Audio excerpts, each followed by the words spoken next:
Everyone knows the names of America's old money: the Vanderbilts, the Rockefellers, the Astors.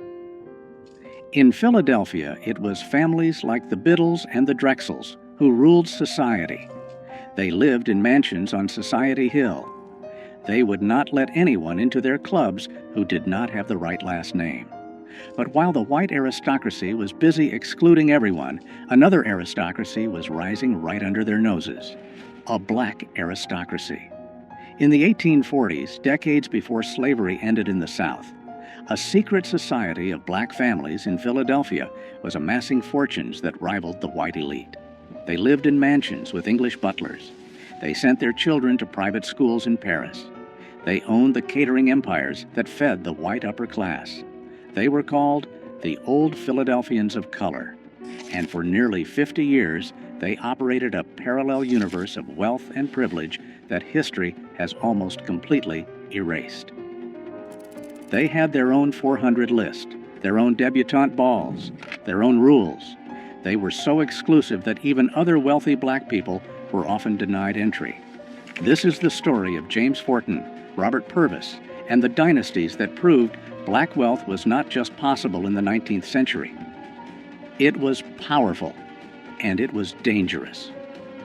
If you enjoy stories about the hidden side of American wealth, consider subscribing. We explore the fortunes that textbooks tried to forget. Let's begin with a sailmaker who became a king. It is 1798. Philadelphia is the capital of the United States. And a 32-year-old black man named James Forten is about to do something impossible. He is buying the sail loft where he used to work as an apprentice. Forten was not born enslaved. He was born free in Philadelphia. But freedom did not mean equality. Most black men in the city worked as day laborers or servants. Forten was different. He invented a device to handle heavy sails on ships, and it revolutionized the industry. Within 10 years, Forten was not just a business owner. He was one of the wealthiest men in Philadelphia, black or white. He employed 40 men, both black and white. His fortune was estimated at $100,000. In today's money, that is millions. But Forten did not just hoard cash. He built a dynasty. He bought a 3-story mansion on Lombard Street. He filled it with mahogany furniture and fine art. He hired private tutors for his daughters because he refused to send them to segregated schools. The Forten home became the center of a world that was not supposed to exist. A world where black people discussed philosophy, played classical music, and planned the abolition of slavery over 7-course dinners. European diplomats visited him. White abolitionists sought his funding. He was the patriarch of Philadelphia's black elite. But to understand how deep this society went, we have to look beyond just one man. We have to look at the industry they conquered. By 1830, a class system had solidified in black Philadelphia that mirrored the white aristocracy. They called themselves the representative colored citizens. At the top were families with old money, wealth generated before 1820. The leaders were a new kind of king, the caterer kings. This sounds like a service job today, but in the 19th century, black caterers were the moguls of the food industry. They were the celebrity chefs and event planners of their era. Men like Robert Bogle and Peter Augustin did not just serve food, they controlled the social calendar of white Philadelphia. If the Biddles or the Whartons wanted to throw a ball, they had to hire Bogle. He owned the china, the silver, and the linens. He controlled the staff. Peter Augustin came from Haiti and brought French culinary techniques that dazzled American society. He invested his profits into real estate, buying buildings in the heart of the city. These families created a monopoly. They did not just work for white wealth, they leveraged it. They took the money from white society parties and funneled it back into black institutions. They built the churches, they funded the schools, and they intermarried. A Forten married a Purvis. A Minton married a Bogle. They created a closed loop of wealth that protected them from the racism outside their doors. They were the invisible backbone of the city's economy. The financial power of this group was staggering. By 1837, the black community in Philadelphia held $250,000 in real estate. By 1847, that number had quadrupled. They organized their own census because the U.S. government refused to accurately count their wealth. They wanted proof. They formed literary societies like the Gilbert Lyceum, where talking about slavery was forbidden, not because they did not care, but because they wanted a space to discuss art, science, and literature without being defined by their oppression. They were constructing a reality where they were simply aristocrats. Robert Purvis, Fortin's son-in-law, took this lifestyle to its absolute peak. He was the son of a white cotton merchant and a free woman of color. He inherited a massive fortune. He looked white. He could have moved to Europe and lived as a white aristocrat. Instead, he stayed in Philadelphia and declared himself black. He built a country estate called Byberry. It had prize-winning livestock, rare gardens, and a library filled with first editions. It also had a secret trapdoor in the floor.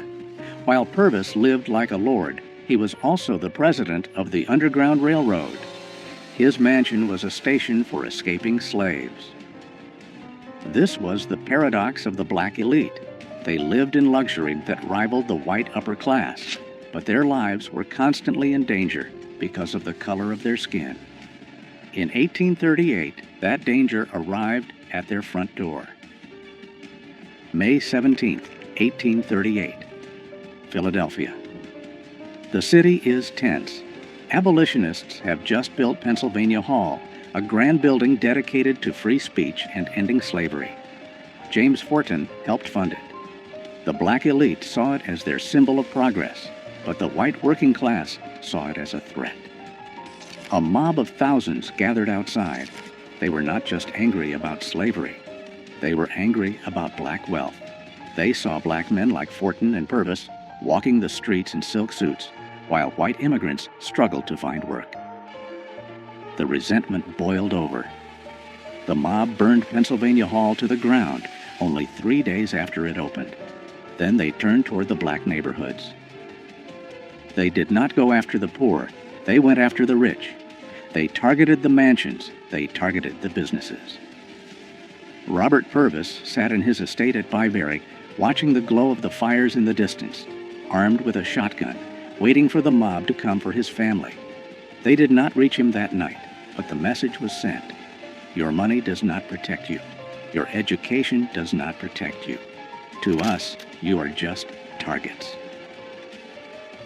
The riots of the 1830s and the 1840s changed the black elite. They did not lose their money, but they went underground. They became secretive. They stopped flashing their wealth in public. They retreated into private societies. This is when the secret society truly formed. They created exclusive clubs like the Banneker Institute and the Pythian Directory. These were not open to just anyone. You had to be nominated. You had to have money. You had to have good breeding. And yes, color played a role. The Old Philadelphians of color developed a reputation for being color-struck. They favored lighter-skinned members. They looked down on the formerly enslaved who were arriving from the South. They called them contrabands. It was a defense mechanism. They believed that if they maintained perfect manners, perfect dress, and perfect conduct, white society would eventually have to accept them. They were wrong, but they held on to this belief with a religious fervor. They refused to listen to jazz or blues. They listened to Bach and Beethoven. They did not eat soul food. They ate French cuisine. They were protecting a legacy that they felt was the only thing keeping them safe from the mob. There is another dark chapter to this story, the phenomenon of passing. Because many of these families were mixed race and light-skinned, they faced a tempting choice. They could leave Philadelphia. They could move to a new city where no one knew them. And they could become white. Historians estimate that thousands of wealthy black people from this era simply vanished from the records. They did not die. They crossed the color line. They married into white families. Their children grew up never knowing they had black ancestry. The Purvis family saw this tear them apart. Some nieces and nephews moved away and cut all ties. The wealth they had built as black entrepreneurs became white wealth in the next generation. This terrified the ones who stayed. They saw their community shrinking.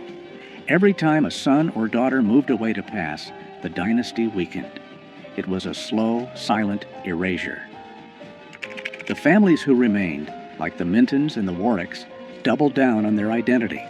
They became even more insular. They clung to their history because they were the only ones left to remember it. By the 1900s, the world was changing again. The Old Philadelphians were facing a new threat, not white mobs, but a new kind of black wealth. The Great Migration brought thousands of black Southerners to Philadelphia. Some of them built fortunes in banking, insurance, and beauty products. There was Madam C.J. Walker and the bankers of Durham. This was new money. It was loud. It was proud. It did not care about French tutors or debutante balls. The Old Philadelphians turned their noses up at it. They refused to let these new millionaires into their social circles, and that was their fatal mistake. By closing their doors, the Old Philadelphians slowly strangled their own influence. They had the pedigree, but the new generation had the momentum. Slowly, the mansions on Lombard Street were sold. The catering empires were replaced by corporate hotels. The families drifted apart. Some moved to Europe. Some passed into white society, choosing to pass and leaving their history behind. Today, if you walk through Society Hill or the older parts of Philadelphia, you will not see statues of James Forten or Robert Purvis. Their mansions are mostly gone or converted into other things. The dynasty did not crash because of a scandal. It faded because it was designed to be secret. They built walls so high to keep the world out that eventually the world forgot they were there. But for 50 years, they proved something that terrified 19th century America. They proved that black excellence was not an anomaly. It was a civilization that thrived in the shadow of the Liberty Bell, building a definition of freedom that the Founding Fathers never intended. The Old Philadelphians are gone, but the foundation they built, the networks, the institutions, the very idea of black aristocracy survives in every black dynasty that followed. They were the first, and they paid the price of being first by being erased.